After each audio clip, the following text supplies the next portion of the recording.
Hello and welcome to Creepy Joe's Horror Show. Today I'm going to show you guys the process of how I built that very creepy, scary, simple, unfinished grandfather clock that still doesn't have hands on it because I don't want hands on the clock. I decided that I don't know what type I want or if I even want to put them at all and just put a face on there or something else. So I never put hands on it. I know everyone's going to say, well, you didn't put hands on it and you don't know, it doesn't even tell time. It's like, well, I do have a phone right in front of me for my time, and there's other sources of time other than that big ugly clock. So I'm going to show you guys the process. I want to handle this one, man. Come on, man. Just give it up for one video.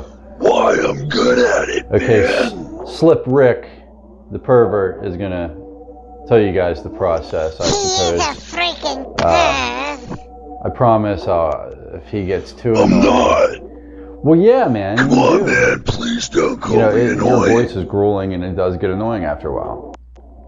If he takes it too far, I'll, shut him down and I'll chime in. But, all right. Here it is. Okay. So this project is pretty, self-explanatory and easy, but I just wanted to narrate so bad that I'm just going to talk anyway.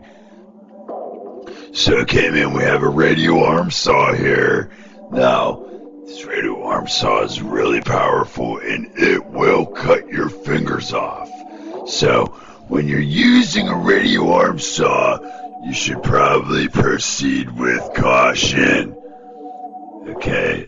Now I get it that no one wants to hear that shit, but with this pile of lumber here, all the cutouts, I don't even remember the measurements, so I'm not going to try to tell you what they are because they're not the right ones anyway. Because see, at first, this idiot built it too tall, and then he had to cut it down. See, it's way too tall. That would never fit in the studio. So, but you get the gist of it. It's a very simple build. You just make it the height you want it. It's like just building a square box, essentially, and just leaving the shelves a little longer so that they stick out and overhang. Okay, so you have your back, and I decided to put some shelves in it and make the top a little fancier instead of just leaving it like a box. You know what screws are, and you know what a drill is. Like you screw it together, and that's what holds everything together.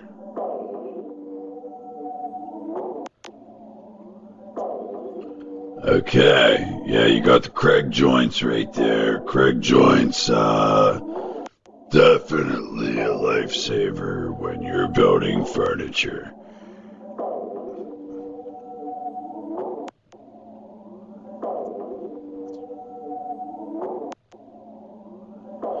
Yeah, he really had trouble filming this with one hand. He was trying to build with one hand and hold the phone, this phone that I'm currently talking on, with the other hand.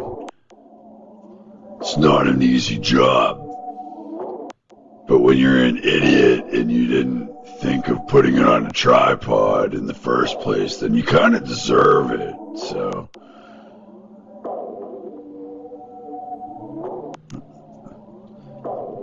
Now see, he got real crafty with this piece of sandpaper here. He found the center of the piece, and then, you have to mark your center line, and then magically you trace your piece of sandpaper, and it makes a perfect arch. Yeah, see, if he had two hands, man, this would have made the job a whole lot easier. What an idiot.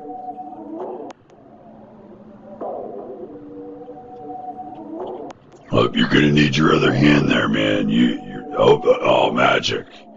Okay, magically he did it. Then you have to cut it off. You have to cut that circle out in a bandsaw.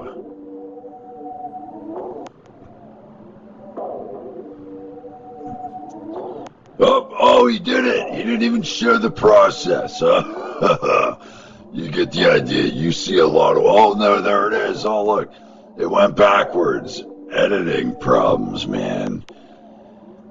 Boy.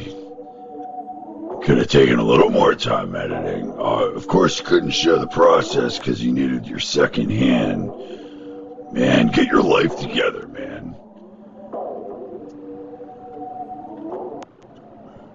Oh, look, he built a step stool. Oh, no, never mind. It's just a false front.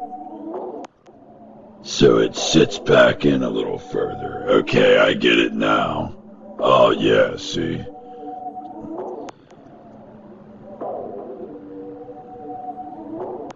I'll tell you what, man. Even though he is rude to me, he can be crafty.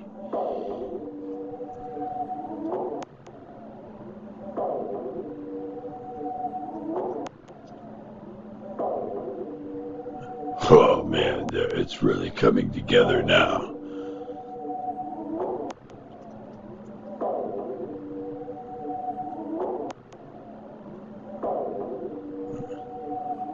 Whoa, man. Was it really necessary to paint it black? I mean, I think it looked really cool and finished like that. But I guess because you had to make everything creepy, you had to black it out. It's not even necessary. Alright, I want to see the face, man. I want to see this face get done. Okay, here we go. Alright, so I know this process very well. I've seen him do it before. You have to use water-based matte polyurethane. You could use high gloss as well, but the matte seems to work the best because you don't want everything having a glare on it. So he always complains if it's too shiny, and he likes everything being dull. Man, don't drop any of those beard hairs in the polyurethane. Wouldn't want that to happen. And you can tell this is old school. Gotta get all those bubbles out, man. And the print. I know that the print has to be printed backwards with a laser ink, or else it won't. If it's backwards, if it's the right way and you try to polyurethane it onto your board, it will be backwards then. So to have it the correct way, it has to be backwards. Okay, so after it dries, I've seen this process before. It's a real pain in the ass. He has to take everything off with a toothbrush, which isn't even necessary, man. If you just wet it good enough, you can wipe it right off with your hands. But, you know, he likes to do things the hard way sometimes, and, you know, we butt heads a lot about it.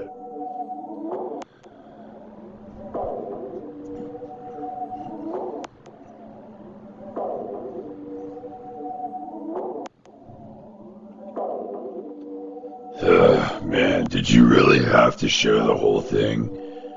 Alright, let's cut it. Keep going. Man, I have better things to do, man. Like, look at babes and, you know, there's other things to do out there. I mean, I like the clock and I like my friends that are on the shelves, but, you know, watching the process really isn't fun, man. And I know it can't be fun for you guys, so. Alright, come on already. I know you have to put more coats of polyurethane on over top of that to protect it. Is he gonna show it? See, he has a center dot on there, but he never put the hands on it. Why didn't you just drill the hole, man? He's a stubborn one, man. Whoa. What's that? UW. Why is that on there? It's so ugly. Oh, it stands for underground woodworking. Oh, jeez. Okay, well, there's a finished product. It's black. He added a bird to the top, too, man, which I like that bird. What, man? I wasn't that boring, okay? So there you have it. That was the grandfather clock build. Anybody could build one if they have a backyard or a kitchen, even. I mean, it's a simple build. You get a couple pieces of wood. You don't even have to cut anything to width. It's just all length. And if you have some screws and a drill and a couple pieces of lumber, it can work wonders, as you can see. So that's it for this one. And I'll be back on another Bloodthirsty Thursday with my next build. As a matter of fact, if you guys are okay with it, I might go through some of the other projects. I'd like to show you guys how I built the church pew, because that was a fun project. It was actually it was a lot different than how I thought it was going to be, you know, as far as building it. It's another simple one. It was just time consuming, but maybe I'll show you that. And then ultimately, if I don't put it out sooner than the church pew, I'd like to show you guys the whole studio build, from how it became what it is from a shed, just an unfinished shed. So I'm not sure the order I'm going to do it in yet, but those are the things that are to come, whether it's the shed first, the studio, or the bench. I don't know. Who cares, really? I mean, no one watches it anyway, so the two of you that are enjoying these videos, I appreciate you, and I'll keep them coming. Stay creepy.